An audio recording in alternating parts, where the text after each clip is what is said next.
Assalamualaikum warahmatullahi ta'ala wabarakatuh. Bismillahirrahmanirrahim. Qala al-musannifu rahimahullahu ta'ala wa nafa'ana bihi wa bi'ulumihi fid dharain amin. Alhamdulillahi faddala bani adama bil ilmi wal amali ala jami'il alam. Wassalatu wassalamu ala Muhammadin sayyidil arabi wal ajam wa ala alihi wa ashabihi ya nabiil ulumi wal hikam. Segala puji bagi Allah subhanahu wa ta'ala yang telah memuliakan derajat manusia dengan ilmu dan amal atas seluruh alam.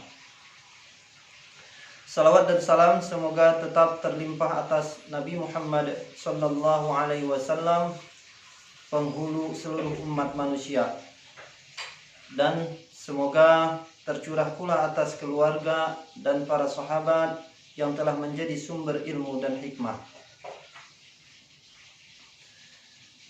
Alhamdulillah, kita pada hari ini bisa ketemu kembali di suasana yang berbeda lewat media. Mudah-mudahan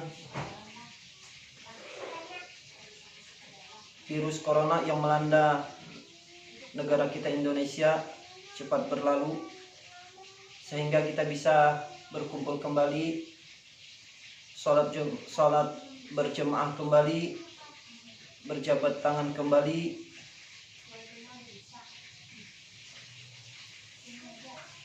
Dan mudah-mudahan pada Ustadz dan Ustazah SMP Citra Madinatul Ilmi selalu diberikan Allah kesehatan badan, dimurahkan rezeki, serta mendapatkan syafaatnya Rasulullah SAW nanti di hari kiamat. Amin ya rabbal alamin. Wa ba'du. Di sini dalam mukadimah ini ngarang Imam Az-Zarnuji di dalam kitab Ta'limul Muta'alim ini. Imam Az-Zarnuji adalah nama beliau Tajuddin Nu'man bin Ibrahim bin Khalil. Beliaulah pengarang kitab Ta'limul Muta'alim yang saat ini kita baca. Beliau wafat pada tahun 591 Hijriah. Berarti sekarang 1441, kurang lebih 800 tahun lebih karangan beliau ini alhamdulillah masih kita baca, khususnya di kalangan pesantren. Dan alhamdulillah juga ada karangan beliau sudah diterjemahkan ke dalam beberapa bahasa, khususnya bahasa Indonesia dan Arab Melayu yang saat ini kita baca. Wa ba'du, manakala aku memperhatikan, kata beliau, para pelajar atau penuntut ilmu, sebenarnya mereka telah bersungguh-sungguh dalam mencari ilmu.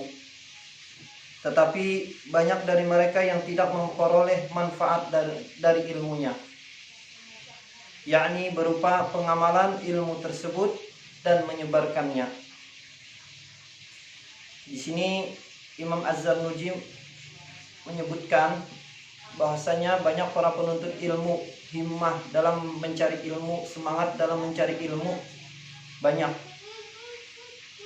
tetapi mereka tidak mendapatkan manfaat dari ilmunya, segi pengamalannya, segi berdakwahnya kepada orang lain. Kenapa hal ini terjadi? Karena cara mereka menuntut ilmu yang salah dan mereka meninggalkan syarat-syaratnya. Sebelum kita menuntut ilmu, mencari ilmu, kita harus tahu syarat-syaratnya sebagai penuntut ilmu itu apa-apa saja. Jadi Imam Az-Zarnuji di sini memberikan jalan buat kita sebagai penuntut ilmu agar bisa melaksanakan syarat-syarat yang telah beliau tulis, yang telah beliau karang dalam kitab ini. Mudah-mudahan kita bisa mengamalkannya, karena barang siapa yang salah jalan maka akan tersesat, tidak akan sampai kepada tujuan, baik sedikit maupun banyak. Jadi di sini beliau menulis dalam 13 pasal. Mudah-mudahan kita bisa mengamalkannya. Jadi kita masuk dengan pasal yang pertama, tentang arti ilmu, fikih dan keutamaannya. Rasulullah SAW bersabda, "Talabul ilmi fardhatun ala kulli muslimin wa muslimatin."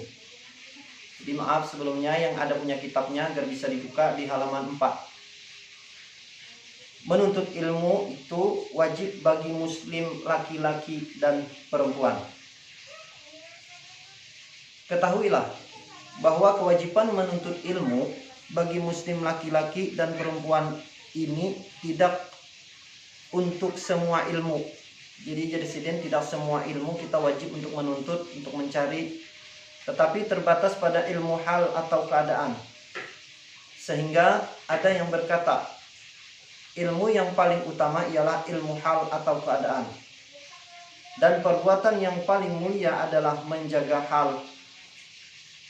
Jadi di sini yang dimaksud dengan hal atau keadaan adalah hal-hal yang terjadi atau dilakukan seseorang, seperti hal keadaan tentang iman. Wajib kita tahu tentang iman. Bagaimana kita beriman kepada Allah, bagaimana kita beriman kepada malaikat, hingga bagaimana kita beriman kepada qada dan qadar. Tentang salat, puasa, dan lain sebagainya.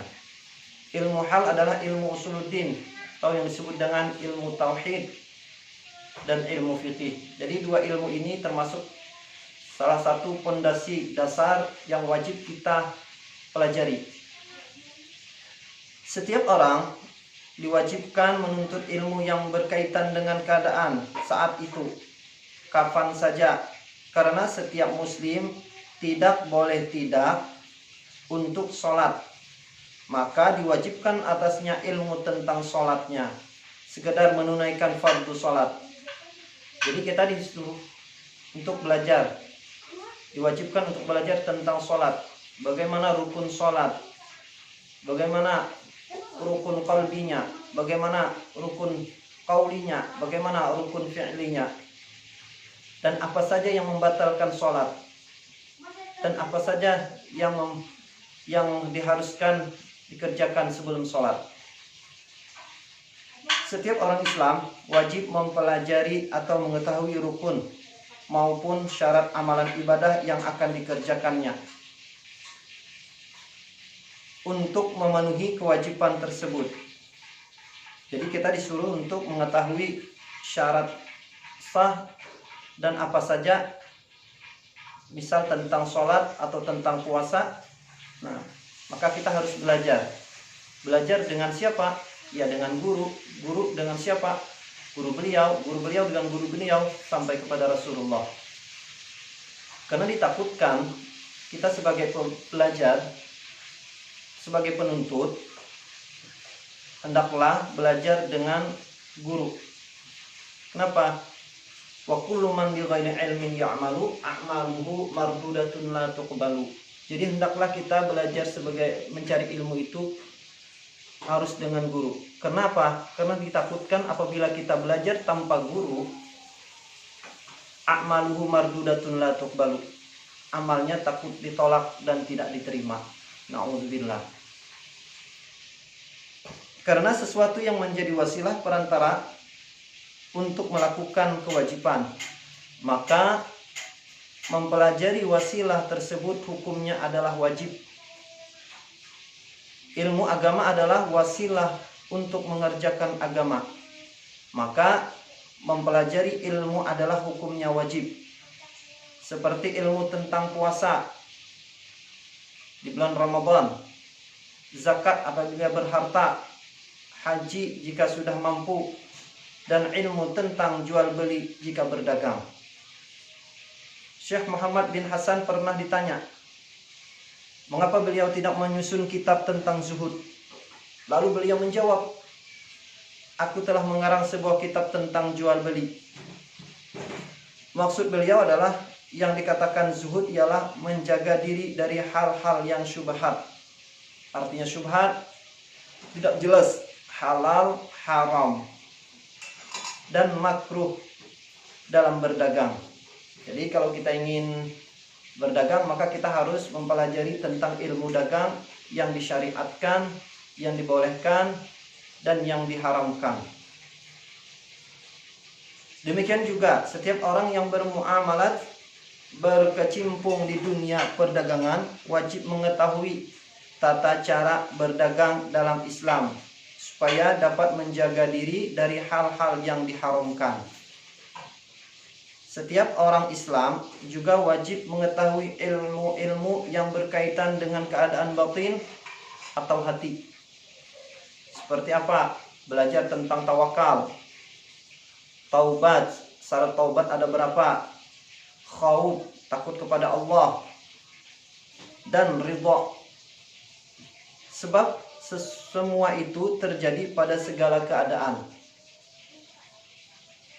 Jadi kadang-kadang kan kita mendapatkan musibah. Apa yang perlu kita hadapi? Kadang-kadang kita mendapatkan nikmat. Apa yang perlu kita hadapi? Bagaimana menyelesaikan masalah yang telah terjadi pada diri kita? Tidak seorang pun yang meragukan kemuliaan ilmu pengetahuan. Karena itu khusus dimiliki umat manusia. Laqad khalaqnal insana fi ahsani taqwim. Manusia ini memang orang yang paling mulia, orang yang paling bagus bentuknya.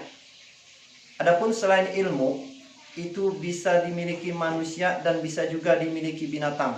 Seperti berani, manusia berani, binatang pun ada berani. Kuat, manusia ada yang kuat, binatang pun ada yang kuat. Terus pemurah, kasih sayang, dan lain sebagainya. Selain ilmu, dengan ilmu pengetahuan, Allah Subhanahu wa Ta'ala mengangkat derajat Nabi Adam alaihissalam di atas para malaikat. Oleh karena itu, malaikat diperintahkan oleh Allah Subhanahu wa Ta'ala untuk sujud kepada Nabi Adam alaihissalam.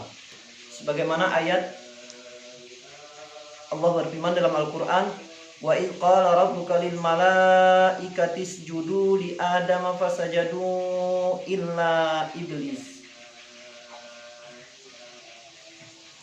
Jadi Allah memerintahkan kepada Nabi Adam untuk bersujud kepada Nabi Adam. Ilmu itu sangat mulia karena ia sebagai wasilah atau perantara untuk bertakwa. Inna akramakum indallah atqakum. Orang yang paling mulia di sisi Allah kelak adalah orang yang bertakwa. Dan dengan takwa inilah manusia menerima kedudukan mulia di sisi Allah Subhanahu wa Ta'ala dan kebaikan abadi. Sebagaimana dikatakan Muhammad bin Hasan bin Abdullah dalam syairnya, belajarlah, sebab ilmu adalah penghias bagi pemiliknya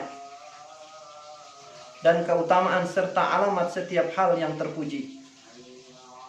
Jadikanlah hari-hari engkau untuk menambah ilmu dan berenanglah di lautan ilmu yang berguna. Jadi kita setiap waktu, setiap saat, kapanpun saja kita harus tetap menuntut ilmu. Diwajibkan terus dan terus menerus untuk menuntut ilmu. Belajarlah ilmu agama karena ia ilmu yang paling utama untuk membimbing menuju kebaikan, ketakwaan, dan ilmu yang paling lurus untuk dipelajari. Dialah ilmu yang menunjukkan kepada jalan yang lurus, yaitu jalan petunjuk. Mudah-mudahan kita sebagai penuntut ilmu terus dan terus belajar memperdalam ilmu agama, khususnya ilmu yang diwajibkan kepada kita, sehingga kita bisa mendekatkan diri kepada Allah serta mendapatkan syafaatnya kelak di yaumil qiyamah, yaitu syafaat Rasulullah SAW. Mudah-mudahan besok kita bisa melanjutkan minggu akan datang pelajaran kita. Mungkin itu yang bisa saya sampaikan. Mudah-mudahan bisa diamalkan. akhirul kalam. Sebelumnya marilah kita bersama-sama membaca doa. Subhanakallahumma wa bihamdika asyhadu an la ilaha illa anta astaghfiruka wa atubu ilaih. Assalamualaikum warahmatullahi taala wabarakatuh.